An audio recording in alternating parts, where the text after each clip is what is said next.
العلم هو النور الهادي والمفتاح لكل الخير من يرد الله به خيرا. السلام علیکم ورحمۃ اللہ وبرکاتہ. طلبہ عزیز، امید ہے آپ خیریت سے ہوں گے. آج آپ کے سامنے تلخیص البلاغہ کا سبق نمبر 3 ہے. شروع کرتے ہیں. نحمدہ ونصلی علی رسولہ الکریم وبعد.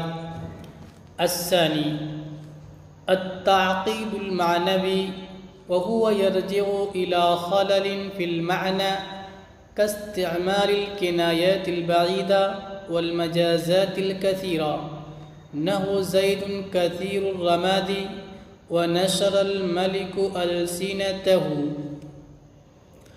آپ نے پچھلے محاضرے میں تاکید لفظی کے بارے میں جان لیا.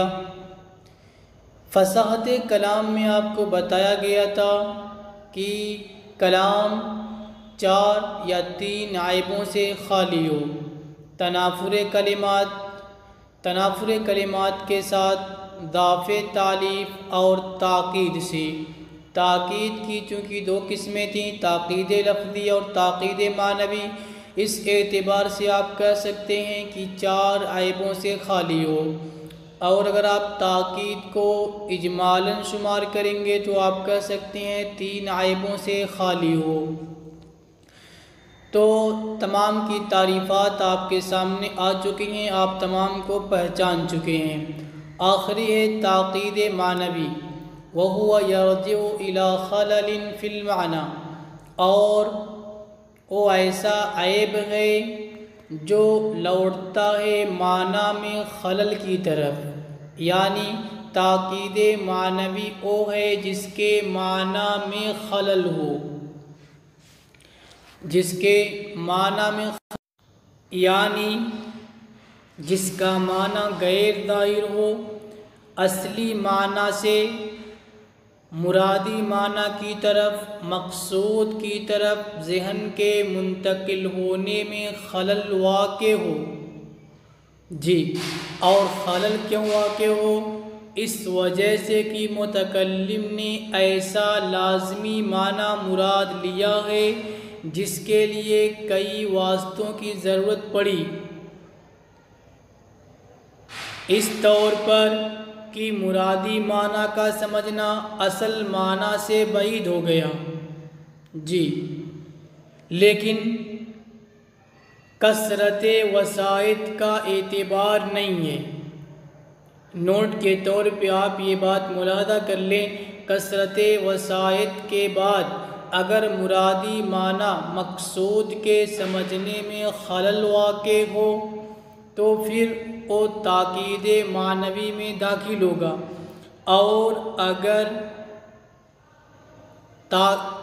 اگر کثرت وسائط کے باوجود مرادی معنی سمجھنے میں کوئی دقت نہیں ہو رہی ہے، عرب والے اہل ذوق اہل لسان اس معنی میں بہت زیادہ استعمال کرتے ہیں، تو کثرت استعمال کی وجہ سے، معروف ہو جانے کی وجہ سے اب مرادی معنی سمجھنا کوئی مشکل نہیں رہا. اس لیے اب وہ تاکید معنوی سے نکل جائے گا. تو کتاب کی عبارت سے سمجھیے، تاکید معنوی وہ ہے جس کے معنی میں خلل ہو، جیسے کنایات بعیدہ کا استعمال کرنا، مجازات کثیرہ کا استعمال کرنا. مثال سے سمجھ لیجئے، جیسے زید کثیر الرماد، اس میں واسطے زیادہ ہیں.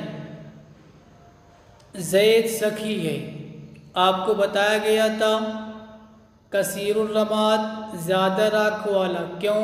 اس لیے کہ لکڑیاں زیادہ جلتی ہیں. لکڑیاں زیادہ کیوں جلتی؟ اس لیے کہ کھانا زیادہ بنتا ہے. کھانا کیوں زیادہ بنتا ہے؟ اس لیے کہ مہمان زیادہ ہوتے ہیں. تو کثرت وسائط کی وجہ سے اس معنی میں کیا آ گیا؟ تھوڑا سا خلل واقع ہو گیا. اس لیے یہ تاکید معنوی میں ہے.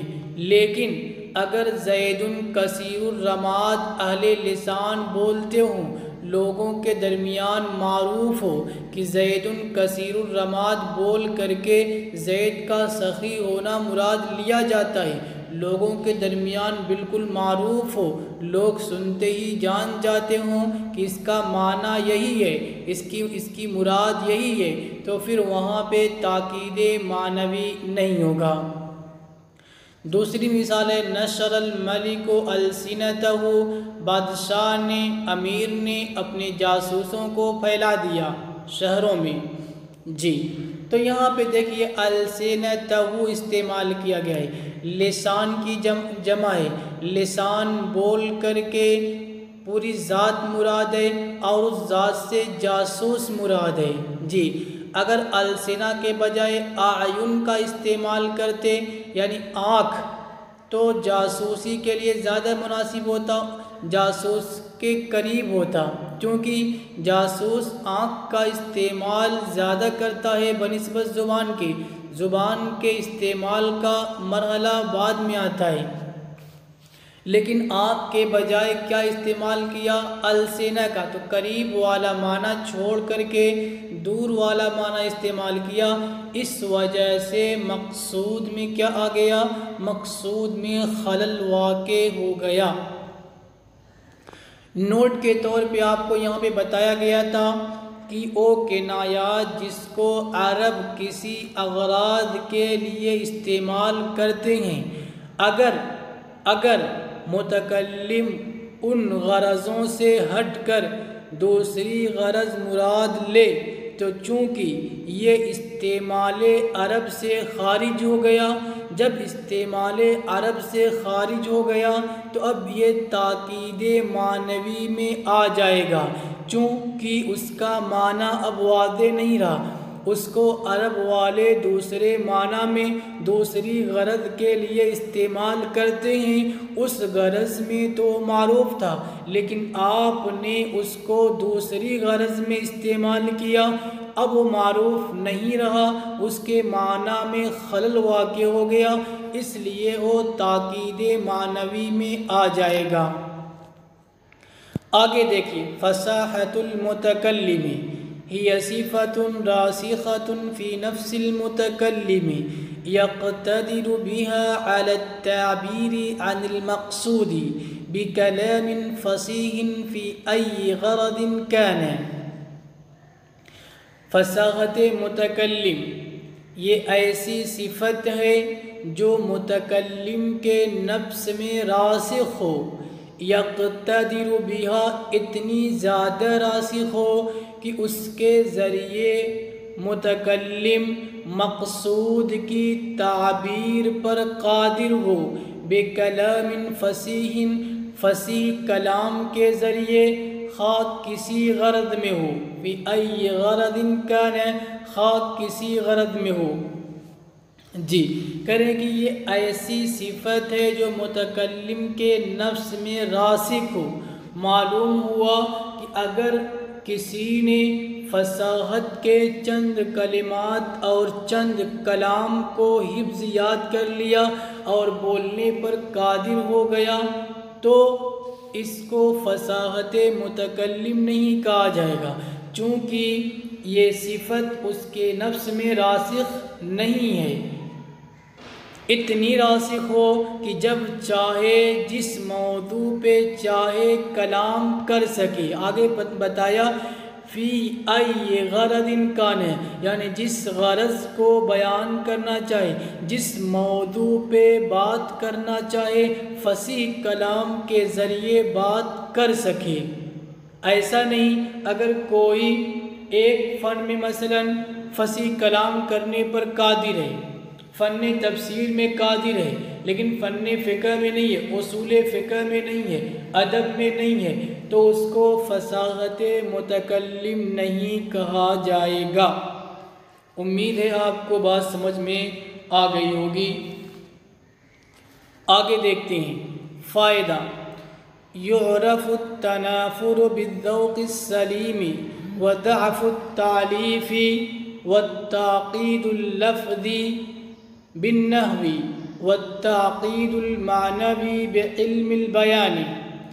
تنافر یعنی تنافر کلمات کی پہچان ذوق سلیم سے ہوتی ہے، ضعف تالیف اور تاکید لفظی کی پہچان نحو سے ہوتی ہے، جبکہ تاکید معنوی کی پہچان علم بیان سے ہوتی ہے۔ آپ کو ذوق سلیم کے بارے میں 2 مرتبہ بتا دیا گیا، آپ پیچھے رجوع کر سکتے ہیں۔ جی، تاکید ضعف تالیف اور تاکید لفظی کا تعلق چونکہ نحو سے ہے، نحو میں جب آپ ماہر ہو جائیں گے تو آپ کو معلوم ہو جائے گا کہ یہاں پہ ضعف تالیف ہے یا تاکید لفظی ہے۔ تاکید معنوی کا تعلق علم بیان سے ہے، چونکہ علم بیان کے اندر آپ کو طریقہ بتایا جاتا ہے، آپ کو علم بیان کی جو شرح ہے انشاءاللہ آگے آئے گی، اس سے آپ کو معلوم ہو جائے گا کہ اس کے ذریعے آپ تاکید معنوی یعنی معنوی خلل کو، معنی میں خلل کو کیسے پہچان سکتے ہیں۔ آگے دیکھتے ہیں اسئلہ، تمرین آپ اپنے اعتبار سے حل کریں، جہاں آپ کو اشکال لگے، جہاں آپ کو کوئی مشکل پیش آئے وہاں آپ رجوع کر سکتے ہیں، پوچھ سکتے ہیں، سمجھ سکتے ہیں، تاکہ ہمیں بھی یہ اندازہ ہو کہ آپ سبق سن رہے ہیں اور محنت کر رہے ہیں۔ آگے دیکھتے ہیں البلاغت۔ البلاغہ ہی تأدیۃ المعنى الجلیل بعبارۃ فصیحۃ مؤثرۃ فی النفوس ومطابقۃ للأحوال۔ بلاغت کا لغوی معنی آپ کے سامنے آ چکا ہے، پہنچنا، انتہا ہونا۔ بلاغت کو بلاغت اسی لیے کہتے ہیں کہ اس کا معنی سامع کے قلب تک پہنچ جاتا ہے، اسی لیے بلاغت کو کیا کہتے ہیں؟ بلاغت کہتے ہیں۔ اصطلاحی تعریف ہی تأدیۃ المعنى الجلیل، بلاغت کو عظیم معنی کا ادا کرنا ہے ایسی فصیح عبارت میں جو نفوس میں مؤثر اور احوال کے مطابق ہو۔ جی، حالات جس چیز کا تقاضا کریں ویسی عبارت ہونی چاہیے اور نفوس میں مؤثر ہونی چاہیے۔ جب آپ حالات کے احوال کے مطابق عبارت کو لائیں گے تو عبارت نفوس میں مؤثر خود بخود ہو جائے گی۔ تو بلاغت کے اندر کلام کا حالات کے تقاضے کے مطابق ہونا ضروری ہے، نیز اس کلام کے اندر جو کلمات پائے جائیں گے ان کا فصیح ہونا ضروری ہے۔ وہی اعلیٰ قسمین بلاغت الکلام و بلاغت المتکلم، اور اس کی 2 قسمیں ہیں، بلاغت کلام اور بلاغت متکلم۔ بلاغت الکلام ہی مطابقتہ لمقتضى الحال مع فصاحته، بلاغت الکلام ہی مطابقتہ لمقتضى الحال، یعنی اس کا مطابق ہونا ہے مقتضی حال کے، اس کے فصیح ہونے کے ساتھ ساتھ، اس کے فصیح ہونے کے ساتھ ساتھ۔ کیا ہے پہلا؟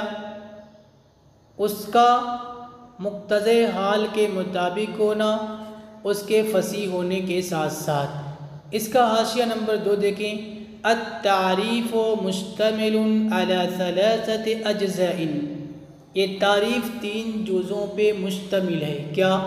حال، مقتضا اور مطابقت۔ کیا آپ نے پڑھا؟ حال، مقتضی حال کے مطابق ہونا، تو حال، مقتضا اور مطابقت 3 چیزیں آپ نے پڑھا۔ حال کیا ہے؟ هو الامر الذي يحث المتكلم على تقديم العبارة على صورة مخصوصة، وہ ایسا امر ہے جو متکلم کو ابھارتا ہے مخصوص طریقے پر عبارت پیش کرنے پر۔ کس طریقے پر آپ عبارت پیش کریں، یہ ہے حال۔ مقتضا او مخصوص صورت ہے اور مطابقت او عبارت کو مخصوص طریقے پر پیش کرنا ہے۔ مثال سے آپ سمجھ سکتے ہیں، مثلا انکار، ایک جگہ انکار پایا جا رہا ہے تو یہ حال ہے، یہ حال ہے جو متکلم کو دعوت دیتا ہے، متکلم کو اس بات پر آمادہ کرتا ہے کہ متکلم جو عبارت پیش کرے وہ مؤکد ہونی چاہیے، غیر مؤکد نہیں ہونی چاہیے، تو یہ حال ہے۔ اب یہاں پہ حال نے تقاضا کیا مؤکد کا، تو تاکید ہونا یہ مقتضا ہو گیا، اور اب آپ اسی کے مطابق کلام کو مؤکد لائیں، یہ مطابقت ہو گیا۔ مثلا اس کو اور اچھے طریقے سے سمجھیے، تعریف مدح کرنا کسی کی حال ہے، مدح کیا تقاضا کرتا ہے کہ آپ جس کی تعریف کریں اس کے لیے کلام کو لمبا ذکر کریں، لمبا کلام لائیں، مختصر کلام نہ لائیں، طویل کلام لائیں، تو اتناب یہ اس کا مقتضا ہو گیا۔ مدح حال نے تقاضا کیا اتناب کا، اتناب مقتضا ہو گیا، یعنی طویل کلام کا، طویل یہ مقتضا ہو گیا، اور آپ کلام کو اسی کے مطابق لا دیں، یہ کیا ہے؟ مطابقت ہے۔ امید ہے بات آپ کو سمجھ میں آ گئی ہوگی۔ تو دیکھیے، مقتضی حال کے مطابق ہونا فصیح ہونے کے ساتھ ساتھ بلاغت المتکلم ہی صفت راسخۃ فی النفس يقتدر بها على التعبير عن المقصود بكلام بلیغ في أي غرض كان۔ یہ ایسی صفت ہے جو نفس میں راسخ ہو، جس کے ذریعے متکلم مقصود کی تعبیر پر قادر ہو جائے، بلیغ کلام کے ذریعے، خواہ جس غرض میں ہو، جس غرض میں چاہے۔ یہاں پر بھی وہی بات، وہ صفت راسخ ہونی چاہیے، ایسا نہ ہو کہ چند الفاظ یاد کر کے اور مقصود کی تعبیر پہ قادر ہو گیا، ایسا نہیں ہونا چاہیے۔ جس غرض میں چاہے بول سکے، یعنی کسی ایک فن میں، کسی ایک غرض میں اگر وہ بول لیتا ہے، قادر ہے بلیغ کلام کرنے پر، دوسری غرض میں نہیں ہے، تو پھر اس کو بلاغت متکلم نہیں کہا جائے گا۔ جی، فائدہ للبلاغت اربع مراتب، انشاءاللہ اس فائدے کو اگلے محاضرے میں سماعت فرمائیں گے۔ السلام علیکم ورحمۃ اللہ وبرکاتہ۔ السلام عليكم، لا تنسوا الاعجاب بالفيديو والاشتراك في القناة تشجيعا لنا لنستمر بنشر المزيد إن شاء الله.